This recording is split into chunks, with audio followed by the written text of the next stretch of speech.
Selamat malam Bapak Ibu, Saudara-saudari.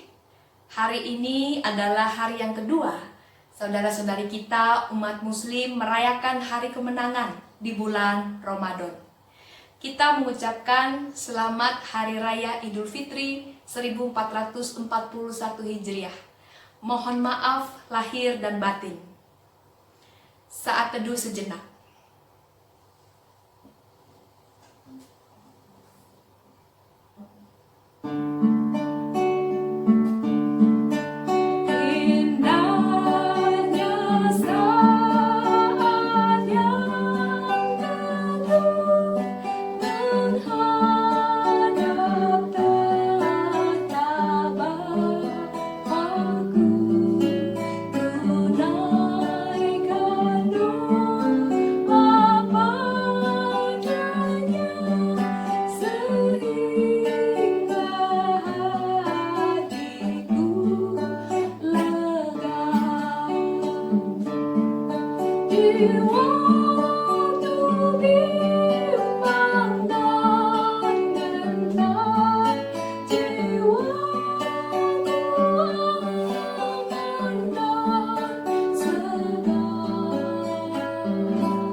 Bapak Ibu, Saudara-saudari, saya ingin bertanya, doa yang baik itu seperti apa? Apakah doa yang panjang pengucapannya?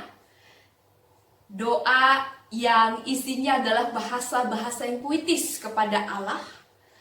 Doa yang dilakukan dengan sikap tertentu, yang mungkin dengan duduk, lipat tangan, tutup mata, ya, mungkin sedikit agak formal seperti itu? Atau doa yang dilakukan sebagai satu kewajiban, tidak bisa tidak, harus berdoa. Nah Bapak Ibu Saudara-saudari, kalau apa yang saya sebutkan tadi adalah doa yang baik menurut kita, maka saya yakin doa itu adalah satu aktivitas manusia saja. Tetapi kita perlu mengerti bahwa doa sebenarnya adalah dialog antara Allah dan manusia. Doa merupakan satu komunikasi antara manusia dan Allah, juga antara Allah dan manusia. Kita membuka Kejadian 18 ayat 16 sampai 33. Bapak Ibu bisa baca di rumah. Tapi saya akan menegaskan beberapa ayat. Kejadian 18 ayat 17. Berpikirlah Tuhan, apakah aku akan menyembunyikan kepada Abraham apa yang hendak kulakukan ini? Dilanjutkan Kejadian 18 ayat 22 sampai 23. Lalu berpalinglah orang-orang itu dari situ dan berjalan ke Sodom. Tetapi Abraham masih tetap berdiri di hadapan Tuhan. Abraham datang mendekat dan berkata, apakah engkau akan melenyapkan orang benar bersama-sama dengan orang fasik? Kita melihat dari perikop Alkitab ini bahwa ada dua pihak yang sedang berbicara. Padahal perikop ini temanya adalah tentang doa syafaat Abraham untuk Sodom. Nah Bapak Ibu Saudara-saudari, kita bisa melihat bagaimana Allah tidak ingin menyembunyikan sesuatu kepada Abraham. Allah ingin menyampaikan rencana kehendaknya atas Sodom dan Gomora kepada Abraham. Dan begitu juga kita melihat bagaimana Abraham mempertanyakan tentang rencana dan kehendak Allah itu. Memang pada akhirnya doa ini berisi tentang negosiasi antara Abraham dan Allah. Bagaimana jika 50 orang, 40 orang, dan sampai 10 orang benar ada di Sodom dan Gomora. Abraham memohon supaya jika ada orang benar di kota itu, maka Allah tidak akan menimpa murkanya kepada Sodom dan Gomora. Tetapi Bapak Ibu, pada akhirnya memang Abraham harus menerima kenyataan. Hanya Lot dan 2 orang putrinya yang diselamatkan. Bapak Ibu, saudara-saudari yang dikasihi Tuhan, kita sadar bahwa Allah kita bukanlah Allah yang jauh. Dia adalah Allah yang dekat.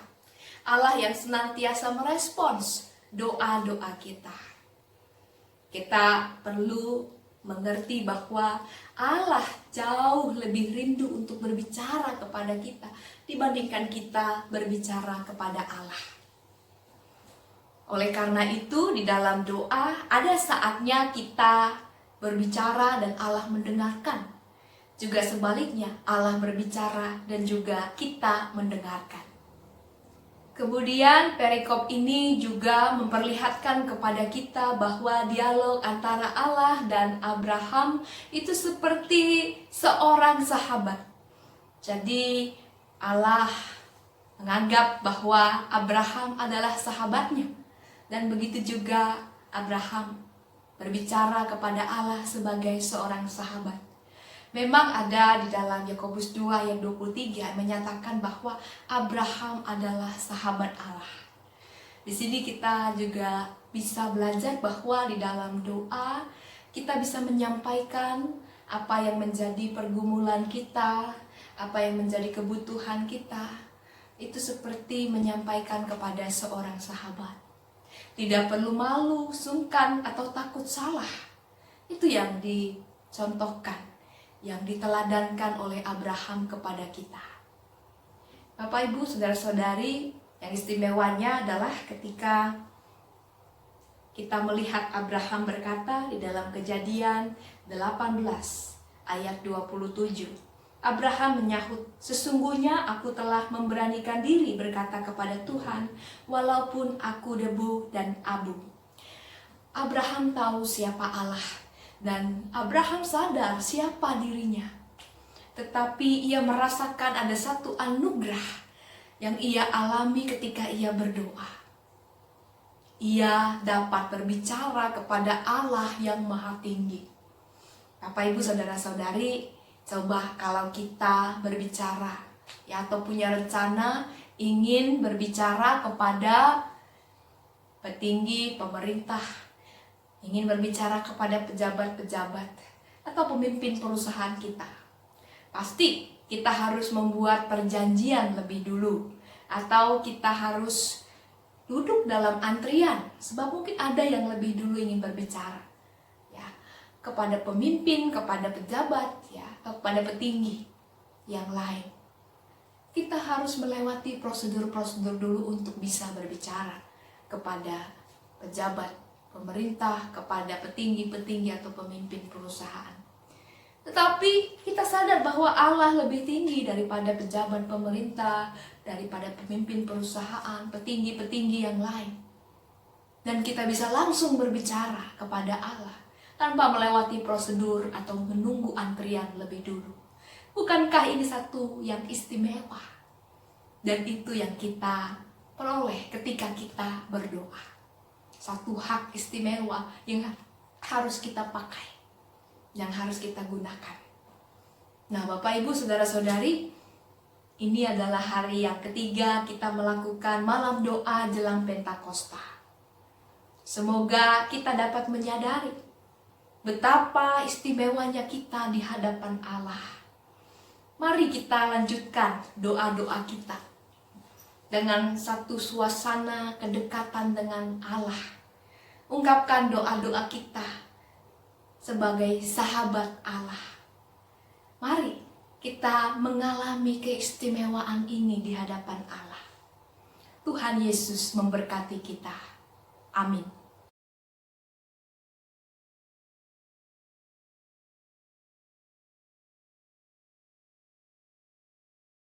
Mari berdoa. Bapa di dalam surga, kami menyadari bahwa Engkau mempunyai kerinduan yang begitu besar untuk berelasi dengan akrab intim kepada umat-Mu, secara khusus kepada kami saat ini. Berikanlah kami kepekaan ya Tuhan untuk menyambut perhatian dan kasih-Mu, agar sungguh-sungguh kami dapat mengalami keistimewaan yang Engkau berikan bagi kami. Saat ini juga kami membawa Bapak Yudhistira, Oma Eni, anak Jane yang sakit. Tuhan, Engkau menjamah mereka. Engkau berikan kekuatan, Engkau berikan daya tahan tubuh yang maksimal. Engkau juga berikan damai sejahtera di dalam pikiran saudara-saudari kami yang sakit, agar mereka boleh lekas sembuh.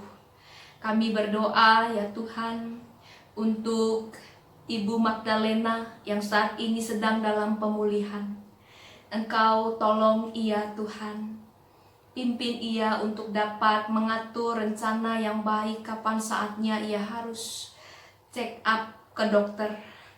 Kami percaya Engkau menyediakan waktu yang terbaik bagi Ibu Magdalena, agar ia pun dapat mengalami pemulihan yang total. Kami juga berdoa untuk saudara-saudari kami yang bersama mereka pada hari Lebaran ini, kami dapat membangun kebersamaan. Biarlah kami dapat tetap memelihara kebersamaan ini dengan penuh hikmat ya Tuhan. Di dalam nama Tuhan Yesus kami berdoa, amin. Pokok doa kita yang pertama adalah kita berdoa bagi saudara-saudari kita yang bekerja di rumah sakit. Mereka para tim medis, dokter, suster, petugas kesehatan. Mari kita berdoa agar mereka tetap diberikan kekuatan, kesehatan, kesabaran di dalam menunaikan tugas dan tanggung jawab mereka. Kita berdoa.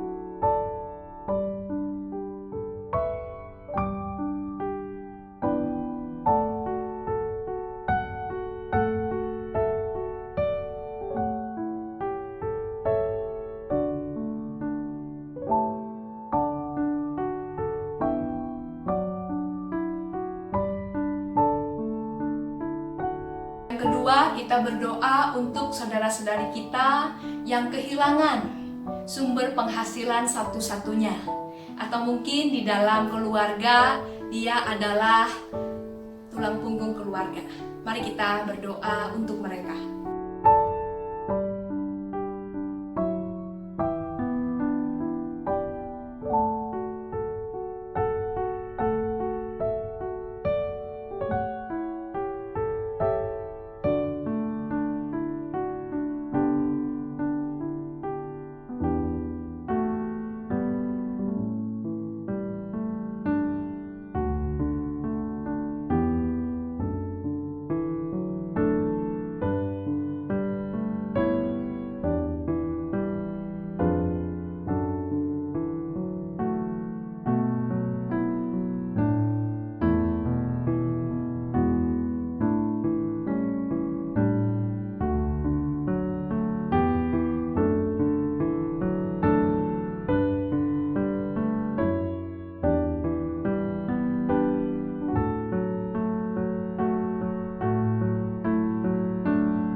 Ketiga, kita berdoa untuk masyarakat Kabupaten Bekasi agar masyarakat mematuhi PSBB atau pembatasan sosial berskala besar, sehingga di daerah kita penularan COVID-19 dapat dicegah.